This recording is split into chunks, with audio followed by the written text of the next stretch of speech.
¿Cómo somos obedientes y cómo sabemos lo que Dios quiere para nuestras vidas a través de la sabiduría de Dios?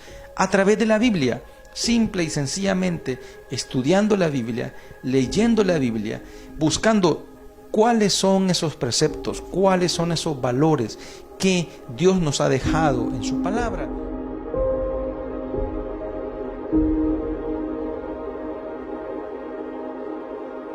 Hermanos, Dios les bendiga.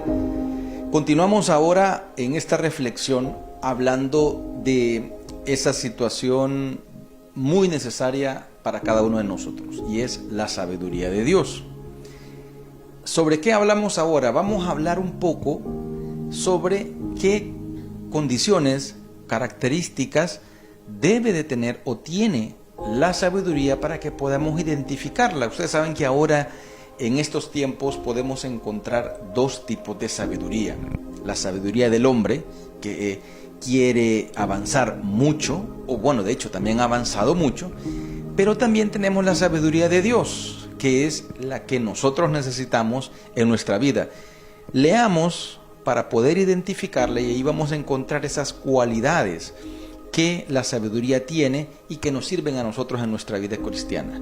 Busquemos, hermanos, en Santiago capítulo 3, versículo 17, que nos dice: pero la sabiduría que es de lo alto es primeramente pura, después pacífica, amable, benigna, llena de misericordia y de buenos frutos, sin incertidumbre ni hipocresía. ¿Cuál es el primer atributo que identificamos acá de la sabiduría de Dios? Es el atributo de la pureza. Todo lo que hacemos o todo lo que hagamos influenciado a través de la sabiduría de Dios va a tener el componente de la pureza. Todos sabemos que Dios es santo, es 3 veces santo. Entonces todo lo que proviene de Dios está relacionado con la pureza. Entonces el primero de las situaciones o de los atributos que tiene la sabiduría que viene de Dios es la pureza, que está, hermanos, también relacionada con el atributo de la justicia, con el atributo de la integridad. Ese son algunos de los signos, de los síntomas que identificamos en esas personas que son o que actúan en base a la sabiduría de Dios. ¿Cuál es el segundo elemento que encontramos en este versículo de la Biblia? Es el tema de la paz. La discordia huye ante una persona sabia. Una persona sabia es aquella que va a generar armonía en el medio donde se desenvuelva. Entonces es otra situación que podemos identificar de la armonía que viene generada de tomar buenas decisiones, como lo mencionábamos anteriormente.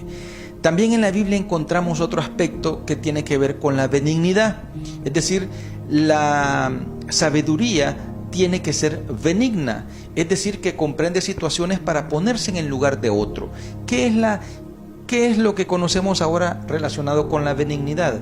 Es lo que le llaman empatía, es decir, yo debo de aplicar misericordia siempre y cuando yo puedo saber que mi decisión va a afectar a esa otra persona tal y como yo quiero que me afecte de esa manera a mí. Entonces, ese es otro atributo pero muy importante que encontramos en la Biblia. Y así por el estilo podemos encontrar otras, ¿no? La amabilidad, los buenos frutos, todas esas situaciones que cuando nosotros pedimos a Dios que nos dé sabiduría, podemos recibir y podemos compartir con el resto de personas. Así es que recordemos, habíamos hablado que para tener la sabiduría de Dios debemos de ser obedientes. ¿Cómo somos obedientes y cómo sabemos lo que Dios quiere para nuestras vidas a través de la sabiduría de Dios? A través de la Biblia, simple y sencillamente, estudiando la Biblia, leyendo la Biblia, buscando cuáles son esos preceptos, cuáles son esos valores que Dios nos ha dejado en su palabra. Al estudiarlos, esa será la guía que nosotros necesitamos seguir. En el Salmo 119 el salmista dijo: lámpara es a mis pies tu palabra, y es pues la que nos indica y la que nos alumbra el camino a seguir. Dios les bendiga, hasta la próxima.